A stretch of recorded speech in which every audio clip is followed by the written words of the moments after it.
Hello प्यारे बच्चों, स्वागत है आपका अपने प्यारे YouTube channel the race institute में। बच्चों, हम लोग अपनी क्लास 12th यूपी बोर्ड की हिंदी के काव्य खंड को पढ़ रहे थे, जिसमें हम लोगों ने अपनी प्रीवियस वीडियो में, ठीक है, प्रीवियस लेक्चर में जयशंकर प्रसाद जी द्वारा रचित श्रद्धा मनु के पद्यांशों की व्याख्याओं को देखा और समझा था।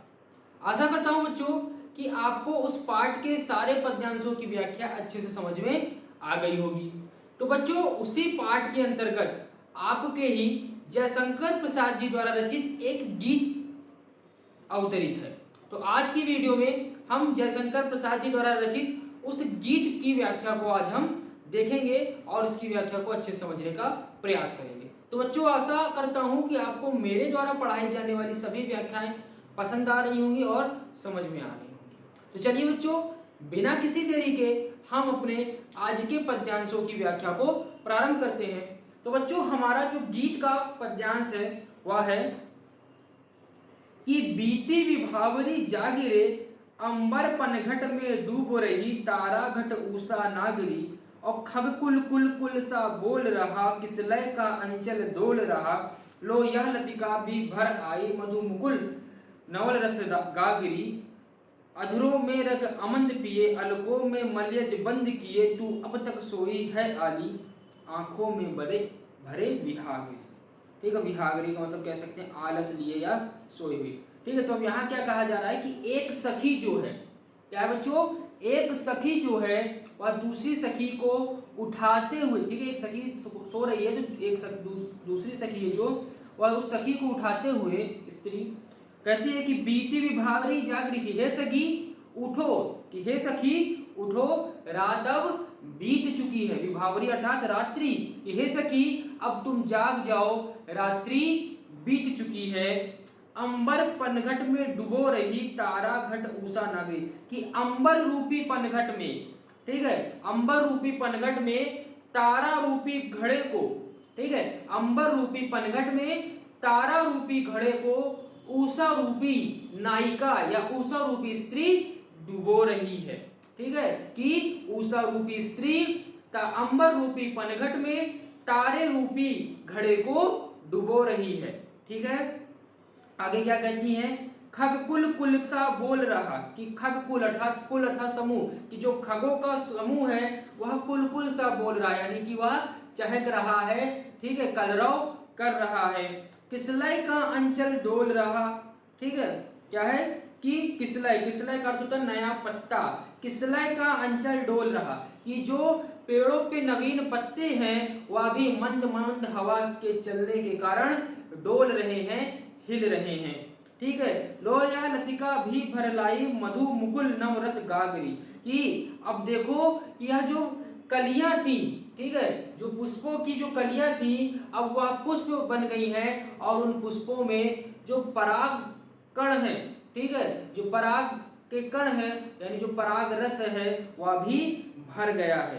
ठीक है, क्या है कि लो या लतिका भी भर लाई, मधु मुकुल नव गागरी, कि हे सखी जो यह लताएं हैं, यह लताएं भी पराग रूपी रस से युक्त गागरी भर लाई है, कि यह जो लताएं हैं वह पराग रूपी रस की गागरी भर लाई। अर्थात कहने का तात्पर्य है कि जब पुष्प छोटे कलियां होती हैं तो उसके बाद वह पुष्प में परिवर्तित होती है तो उन पुष्पों में पराग रस आ जाता है। ठीक है, तो वही यहाँ भी कहा जा रहा है कि लो यह लतिका भी भर लाई, मधु मुकुल, मधु अर्थात क्या मीठा, और मुकुल, ठीक है, मधुर मुकुल यानी नया, ठीक है, कि मधु मुकुल नवल रस गागरी, कि मीठे नए रस की जो मीठे पराग रस की जो गागरी है वह या जो लतिकाएं हैं वह भी उन प्रातःकाल होते उसे भर करके ले आई हैं, अर्थात जो कलियां हैं वह पुष्प बन गई हैं और उनमें पराग रूपी जो रस है वह उपस्थित है।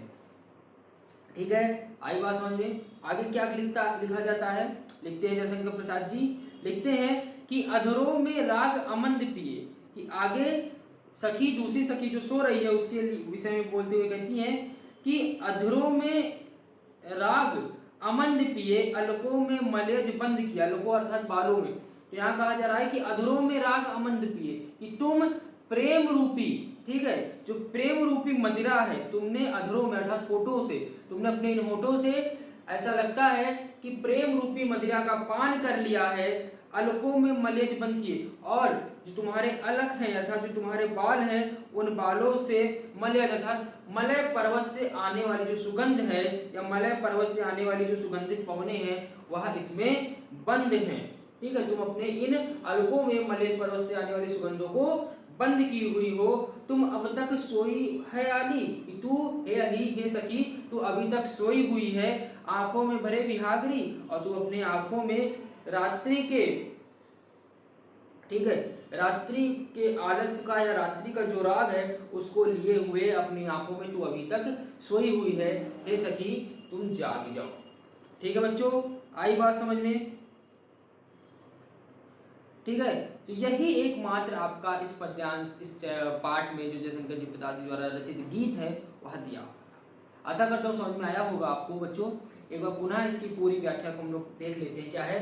बीती विभावरी जागरी, अंबर पनघट में डूबो रही, तारा घट ऊषा नागरी, खगकुल कुलसा बोल रहा, किसलय का अंचल डोल रहा। कि हे सखी तुम उठ जाओ, प्रातः काल हो गई है, रात बीत चुकी है, अंबर पनघट में डुबो रही, कि जो उषा रूपी नायिका है वह तारे रूपी घड़े को पनघट रूपी अंबर रूपी पनघट में डुबो रही है। खगकुल कुलसा बोल रहा, और जो पक्षियों का जो समूह है वह भी चहकना प्रारंभ कर दिया है, किसलय का अंचल डोल रहा, और जो नवीन पत्तियां हैं वह भी मंद मंद पवन के कारण हिल रही हैं, डोल रही हैं। किसलय का अंचल डोल रहा, लो यह लतिका भी भर लाई, मधु मुकुल नव रस गागरी। यह लो या जो नवीन लतिकाएं हैं यह भी पराग रूपी रस को भरकर, पराग रूपी रस की जो गागरी है उसे भर करके आ गई हैं। अधरों में राग अमंद पिए, अलकों में मलेज बन किए। हे सखी तुम अपने अधरों में प्रेम रूपी मदिरा को पिए हुए और अपने बालों में मलय पर्वत से आने वाली सुगंधित पवन को तुमने बंद कर रखा है। हे सखी अब तुम उठ जाओ। ठीक है, क्या है कि तुमने अपने अधरों में प्रेम की मदिरा पिए हुए हैं और अपने बालों में सुगंध को समाये हुए तुम अपने आंखों में आलस लेकर के जो सो रही हो, हे सखी अब तुम उठ जाओ। आई बात समझ में बच्चों? आशा करता हूँ पद्यांश आपको समझ में आ गया होगा। तो बच्चों इसी के साथ, ठीक है, जयशंकर जी प्रसाद जी द्वारा रचित जो आपका इसी पाठ के अंदर एक गीत शीर्षक अवतरित था उसकी व्याख्या हम लोगों ने देख ली। आशा करता हूँ गीत की व्याख्या जो छोटी सी गीत थी और इसकी जो व्याख्या थी आपको अच्छे से समझ में आ गई होगी। तो बच्चों अगर आज गीत की व्याख्या आपको समझ में आई हो, आपको अच्छे से समझ में आई हो, तो बच्चों ज़्यादा से ज़्यादा वीडियो को लाइक करें, वीडियो को अपने दोस्तों के साथ शेयर करें और इसी तरीके से हमारे साथ जुड़े रहें और पढ़ते रहें। धन्यवाद।